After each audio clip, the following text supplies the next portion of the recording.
Hey there, Sleepbound listeners.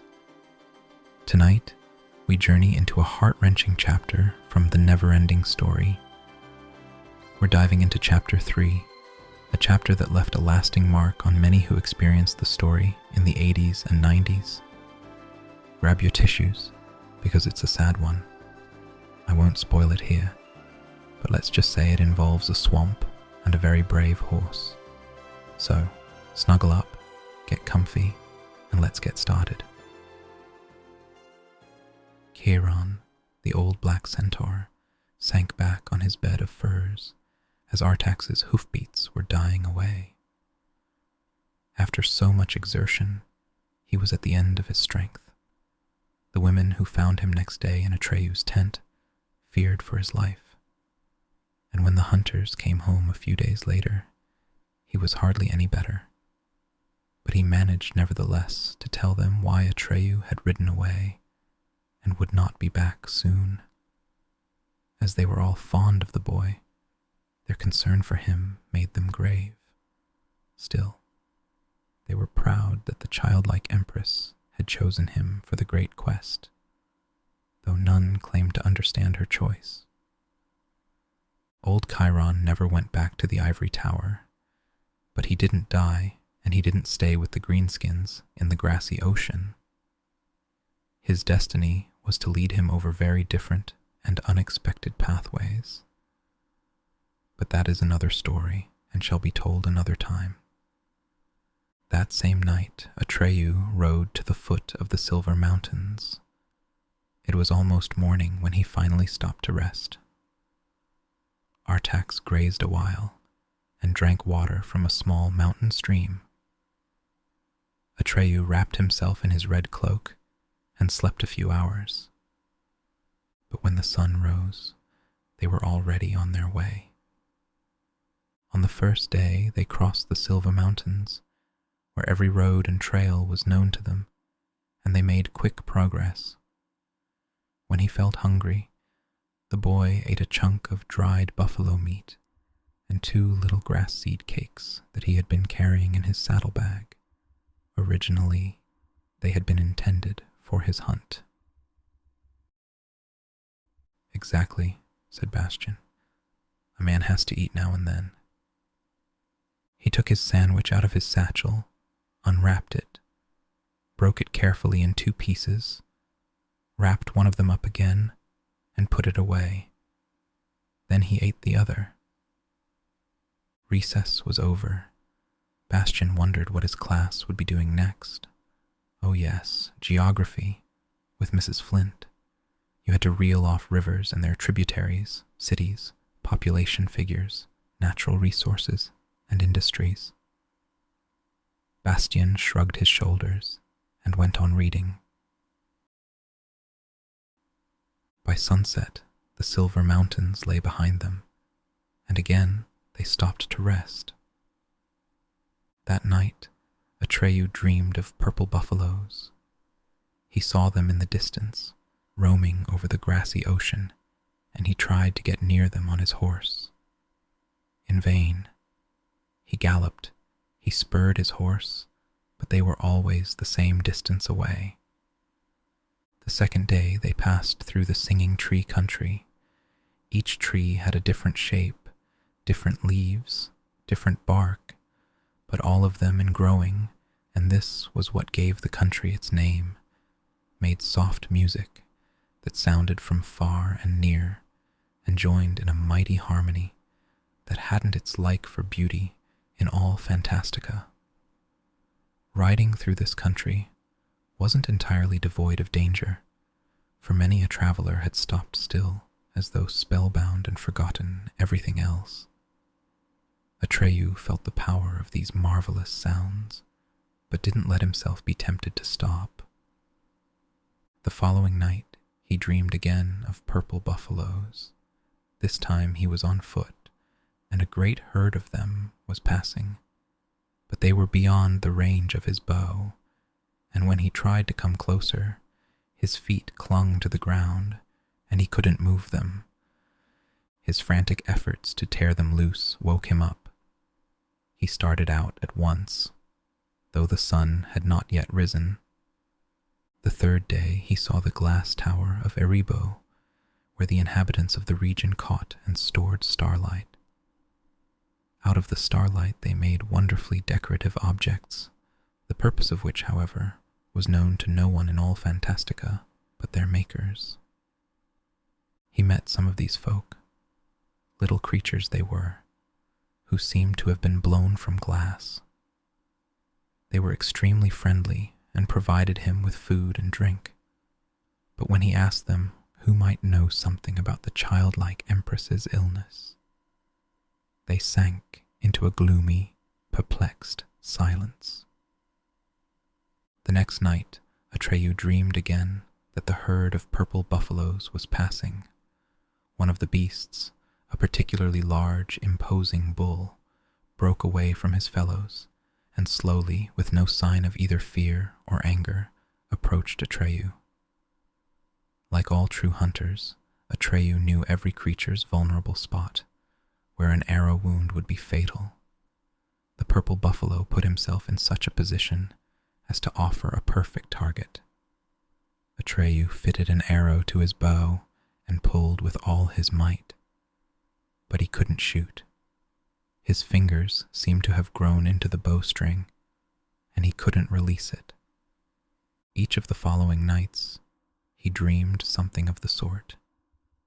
He got closer and closer to the same purple buffalo.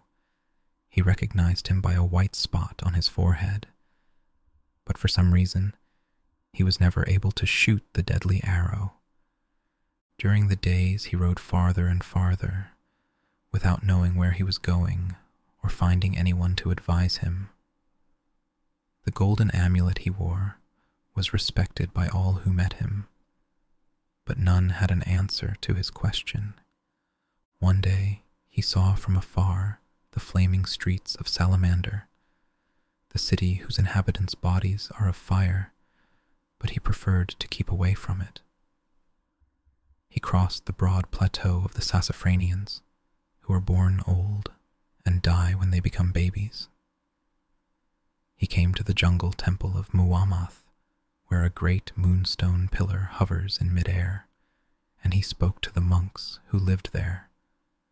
And again, no one could tell him anything. He had been traveling aimlessly for almost a week, when on the seventh day and the following night, two very different encounters changed his situation and state of mind. Chiron's story of the terrible happenings in all parts of Fantastica had made an impression on him, but thus far, the disaster was something he had only heard about. On the seventh day, he was to see it with his own eyes. Toward noon, he was riding through a dense, dark forest of enormous, gnarled trees. This was the same howling forest where the four messengers had met some time before. That region, as Atreyu knew, was the home of bark trolls. These, as he had been told, were giants and giantesses, who themselves looked like gnarled tree trunks. As long as they stood motionless, as they usually did, you could easily mistake them for trees and ride on unsuspecting. Only when they moved could you see that they had branch-like arms and crooked, root-like legs. Though exceedingly powerful, they were not dangerous. At most, they liked to play tricks on travelers who had lost their way. Atreyu had just discovered a woodland meadow with a brook twining through it, and had dismounted to let Artax drink and graze. Suddenly, he heard a loud crackling and thudding in the woods behind him. 3 bark trolls emerged from the woods and came toward him. A cold shiver ran down his spine at the sight of them. The first, having no legs or haunches, was obliged to walk on his hands. The second had a hole in his chest, so big you could see through it. The third hopped on his right foot, because the whole left half of him was missing, as if he had been cut through the middle. When they saw the amulet hanging from Atreyu's neck, they nodded to one another and came slowly closer. "Don't be afraid," said the one who was walking on his hands, and his voice sounded like the groaning of a tree. "We're not exactly pretty to look at, but in this part of Howling Forest there's no one else left who might warn you. That's why we've come." "Warn?" Atreyu asked. "Against what?" "We've heard about you," moaned the one with the hole in his chest, "and we've been told about your quest. Don't go any further in this direction, or you'll be lost." "The same thing will happen to you as happened to us," sighed the halved one. "Would you like that?" "What has happened to you?" Atreyu asked. "The nothing is spreading," groaned the first. "It's growing and growing. There's more of it every day, if it's possible to speak of more nothing. All the others fled from Howling Forest in time, but we didn't want to leave our home. The nothing caught us in our sleep, and this is what it did to us." "Is it very painful?" Atreyu asked. "No," said the second bog troll, the one with the hole in his chest. "You don't feel a thing. There's just something missing, and once it gets hold of you, something more is missing every day. Soon there won't be anything left of us." "In what part of the woods did it begin?" Atreyu asked. "Would you like to see it?" The third troll, who was only half a troll, turned to his fellow sufferers with a questioning look. When they nodded, he said, "We'll take you to a place where there's a good view of it, but you must promise not to go any closer. If you do, it will pull you in." "All right," said Atreyu. "I promise." The three turned about and made for the edge of the forest. Leading Artax by the bridle, Atreyu followed them. For a while they went this way and that way, between enormous trees. Then finally they stopped at the foot of a giant tree so big that 5 grown men holding hands could scarcely have girdled it.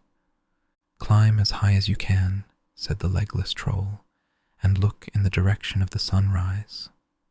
Then you'll see, or rather not see it." Atreyu pulled himself up by the knots and bumps on the tree. He reached the lower branches, hoisted himself to the next, climbed and climbed until he lost sight of the ground below him. Higher and higher he went. The trunk grew thinner, and the more closely spaced side branches made it easier to climb. When at last he reached the crown, he turned toward the sunrise. And then he saw it. The tops of the trees nearest him were still green, but the leaves of those farther away seemed to have lost all color. They were gray. A little farther on, the foliage seemed to become strangely transparent, misty, or better still, unreal. And farther still there was nothing, absolutely nothing. Not a bare stretch, not darkness, not some lighter color. No, it was something the eyes could not bear, something that made you feel you had gone blind. For no eye can bear the sight of utter nothingness.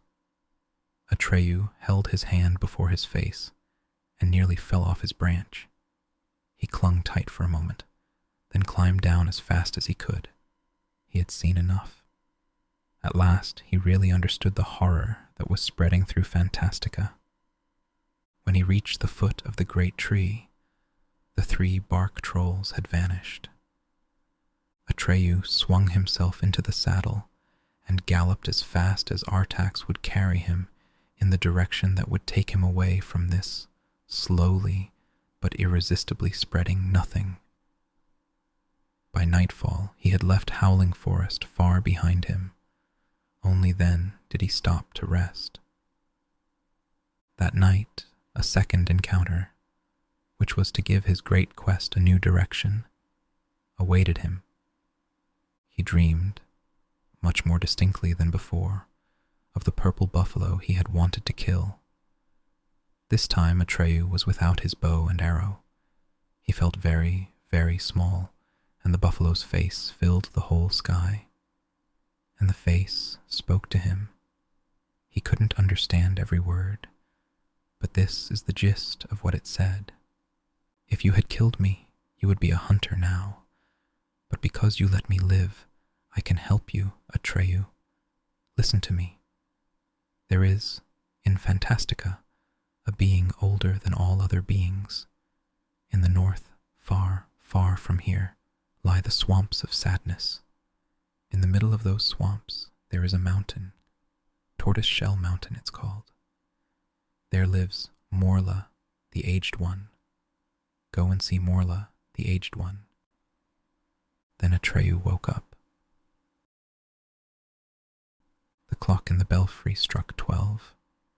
Soon, Bastian's classmates would be going down to the gym for their last class. Today they'd probably be playing with the big, heavy medicine ball, which Bastian handled so awkwardly that neither of the two teams ever wanted him. And sometimes they played with a small, hard rubber ball that hurt terribly when it hit you. Bastian was an easy mark and was always getting hit full force. Or perhaps they'd be climbing rope, an exercise that Bastian especially detested. Most of the others would be all the way to the top, while he, with his face as red as a beet, would be dangling like a sack of flour at the very bottom of the rope, unable to climb as much as a foot. They'd all be laughing their heads off, and Mr. Menga, the gym teacher, had a special stock of jibes just for Bastian. Bastian would have given a good deal to be like Atreyu. He'd have shown them. He heaved a deep sigh. Atreyu rode northward, ever northward. He allowed himself and his little horse only the most necessary stops for sleep and food. He rode by day, and he rode by night, in the scorching sun and the pelting rain. He looked neither to the left nor the right and asked no more questions. The farther northward he went, the darker it grew. An unchanging leaden-gray twilight filled the days. At night, the northern lights played across the sky. One morning, when time seemed to be standing still in the murky light, he looked out from a hilltop and finally glimpsed the swamps of sadness. Clouds of mist drifted over them. Here and there, he distinguished little clumps of trees, their trunks divided at the bottom into 4, 5, or more crooked stilts, which made the trees look like great, many-legged crabs standing in the black water. From the brown foliage hung aerial roots resembling motionless tentacles. It was next to impossible to make out where there was solid ground between the pools of water and where there was only a covering of water plants. Artax whinnied with horror. "Are we going in there, master?" "Yes," said Atreyu. "We must find Tortoise Shell Mountain. It's at the center of those swamps." He urged Artax on, and Artax obeyed. Step by step, he tested the firmness of the ground, but that made progress very slow. At length, Atreyu dismounted and led Artax by the bridle. Several times the horse sank in, but managed to pull himself loose. But the farther they went into the swamps of sadness, the more sluggish became his movements. He let his head droop and barely dragged himself forward. "Artax," said Atreyu. "What's the matter?" "I don't know, master. I think we should turn back. There's no sense in all this. We're chasing after something you only dreamed about. We won't find anything. Maybe it's too late even now. Maybe the Childlike Empress is already dead, and everything we're doing is useless. Let us turn back, master." Atreyu was astonished. "Artax," he said, "you've never spoken like this. What's the matter? Are you sick?" "Maybe I am," said Artax. "With every step we take, the sadness grows in my heart. I've lost hope, master, and I feel so heavy, I can't go on." "But we must go on," cried Atreyu. Come along, Artax. He tugged at the bridle, but Artax stood still. He had sunk in up to his belly, and he made no further effort to extricate himself. Artax, cried Atreyu, you mustn't let yourself go. Come, pull yourself out, or you'll sink. Leave me, master, said the little horse. I can't make it. Go on alone. Don't bother about me. I can't stand the sadness anymore. I want to die.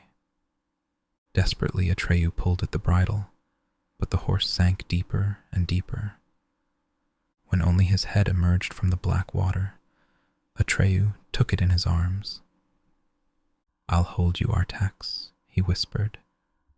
I won't let you go under. The little horse uttered one last soft neigh. You can't help me, master. It's all over for me. Neither of us knew what we were getting into. Now we know why they are called the swamps of sadness. It's the sadness that has made me so heavy. That's why I'm sinking. There's no help. But I'm here too, said Atreyu, and I don't feel anything. You're wearing the gem, master, said Artax. It protects you. Then I'll hang it around your neck, Atreyu cried.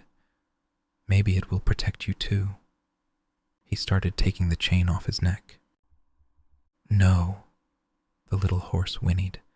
You mustn't do that, master. The glory was entrusted to you. You weren't given permission to pass it on as you see fit. You must carry on the quest without me. Atreyu pressed his face into the horse's cheek.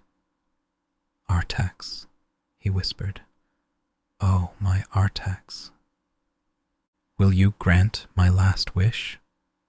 The little horse asked.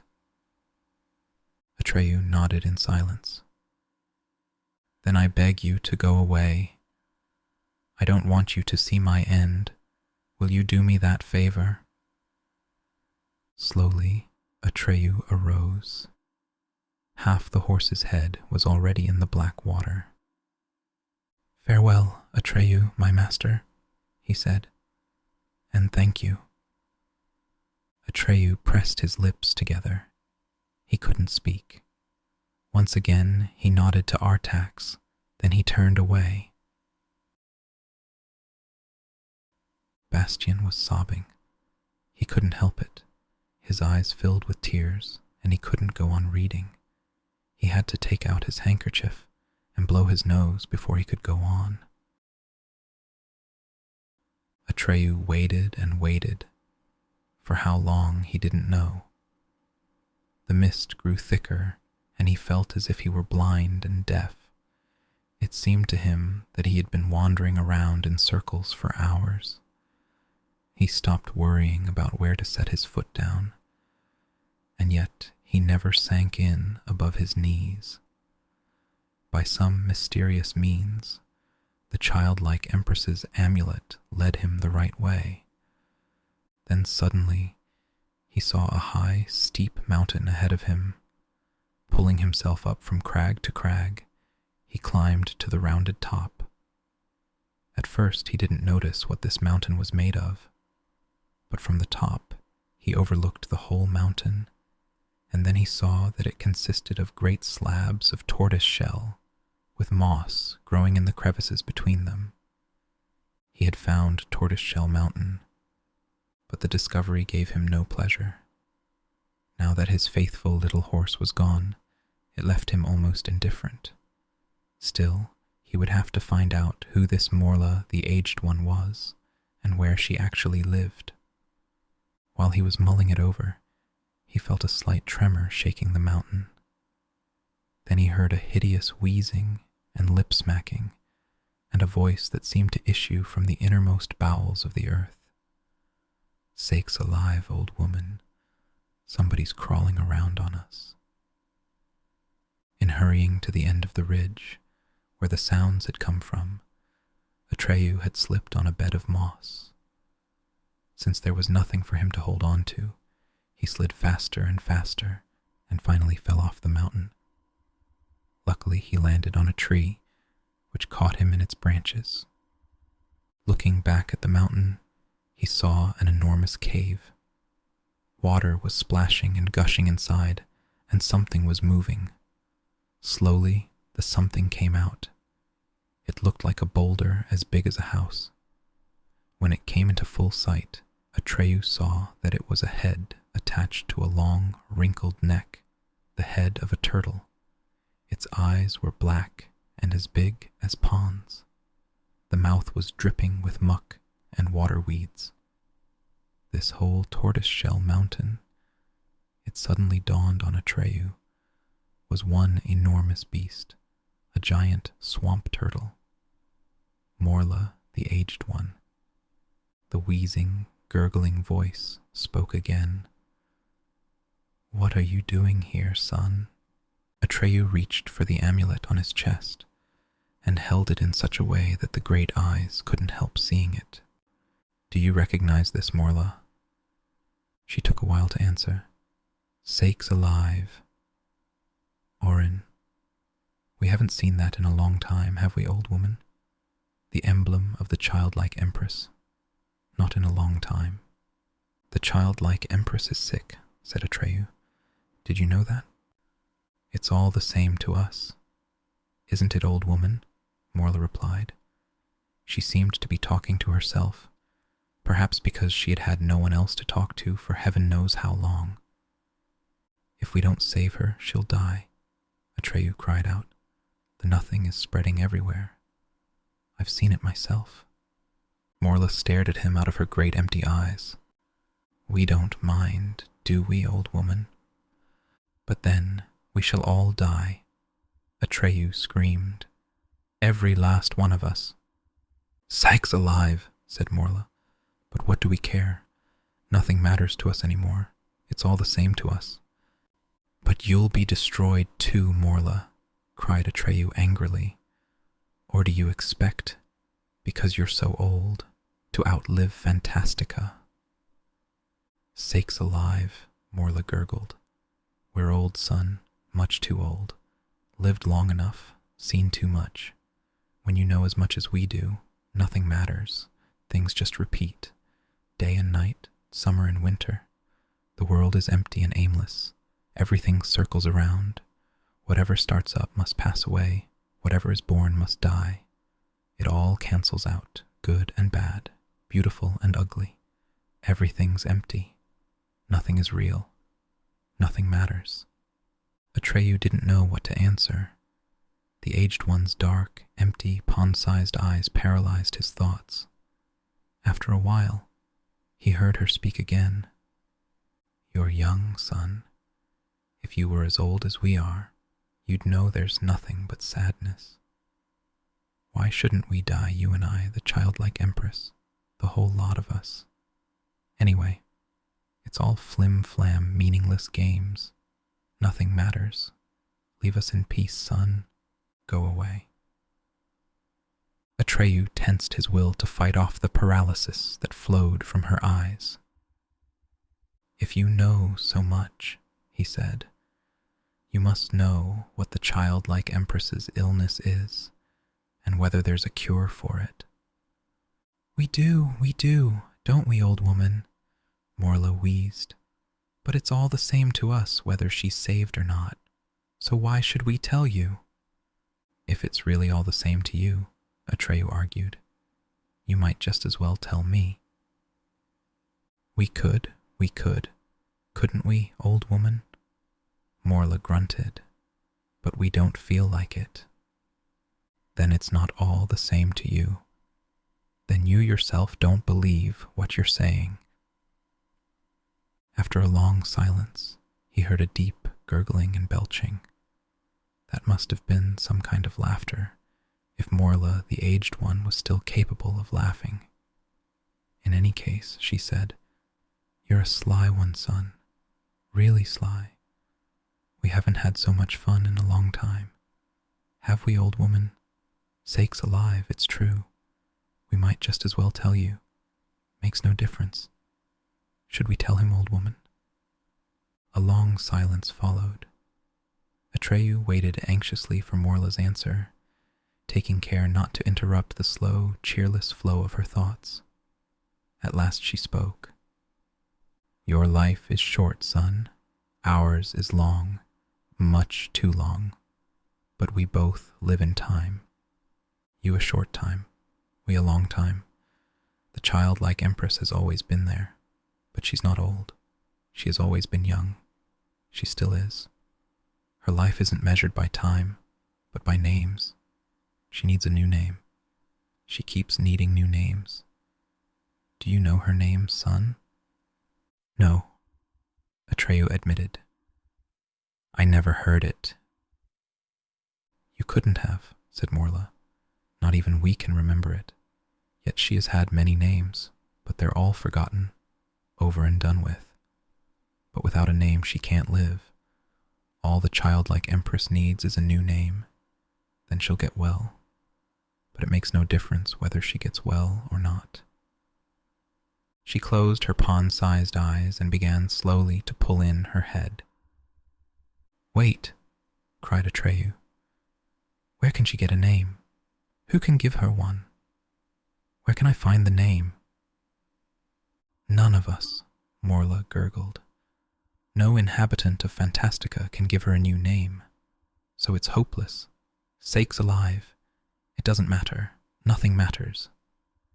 "Who then?" cried Atreyu in despair. "Who can give her the name that will save her and save us all?" "Don't make so much noise," said Morla. "Leave us in peace and go away. Even we don't know who can give her a name." "If you don't know," Atreyu screamed even louder, "who does?" She opened her eyes a last time. "If you weren't wearing the gem," she wheezed, "we'd eat you up just to have peace and quiet. Sakes alive." "Who?" Atreyu insisted. "Tell me who knows, and I'll leave you in peace forever." "It doesn't matter," she replied. "But maybe Uyulala in the Southern Oracle knows. She may know. It's all the same to us." "How can I get there?" "You can't get there at all, son. Not in 10,000 days' journey. Your life is too short. You'd die first. It's too far. In the south. Much too far. So it's all hopeless. We told you so in the first place, didn't we, old woman? Sakes alive, son. Give it up. And most important, leave us in peace." With that, she closed her empty gazing eyes and pulled her head back into the cave for good. Atreyu knew he would learn no more from her. At that same time, the shadowy being which had condensed out of the darkness of the heath picked up Atreyu's trail and headed for the swamps of sadness. Nothing and no one in all Fantastica would deflect it from that trail. Bastian had propped his head on his hand and was looking thoughtfully into space. "Strange," he said aloud, "that no one in all Fantastica can give the childlike Empress a new name. If it had been just a matter of giving her a name, Bastian could easily have helped her. He was tops at that. But unfortunately, he was not in Fantastica, where his talents were needed and would even have won him friends and admirers. On the other hand, he was glad not to be there. Not for anything in the world would he have ventured into such a place as the swamps of sadness.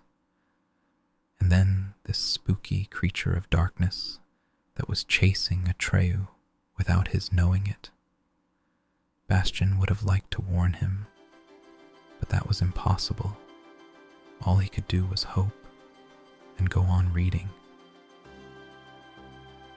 That's where we'll end our story for tonight.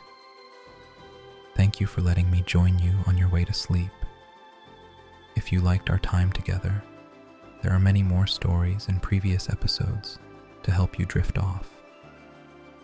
As we finish tonight's tale, I wish you a peaceful night and restful sleep. Good night, until next time. Rest well.